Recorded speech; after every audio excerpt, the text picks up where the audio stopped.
મારું નામ દિનેશ કાનજી મુછડિયા, મહામંત્રી માંડવી શહેર મહેશ્વરી મેઘવાળ સમાજ ટ્રસ્ટ અને એડવોકેટ. ડૉક્ટર બાબા સાહેબ આંબેડકરના નિર્વાણ દિન નિમિત્તે આજે પ્રતિમા સ્થળે સોનાવાળા નાકા પાસે આવેલ પ્રતિમાને ફૂલહાર રોપણ કાર્યક્રમ રાખવામાં આવેલ હતું. ડૉક્ટર બાબા સાહેબ એ ભારતના સંવિધાનના ઘડવૈયા હતા.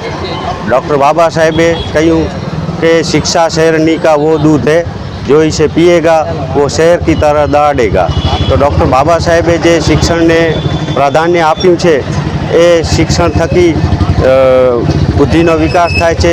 શિક્ષણ થકી સવાલોને શિક્ષણ છે એના થકી સવાલોને જન્મ આપે છે. તો આપણે શિક્ષણ તરફ આગળ વધીએ.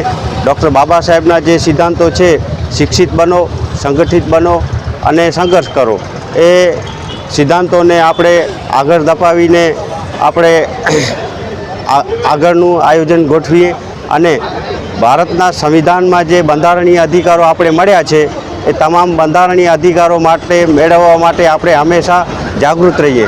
ડૉક્ટર બાબા સાહેબના સંવિધાન થકી એક આધુનિક ભારતનું નિર્માણ થયું છે.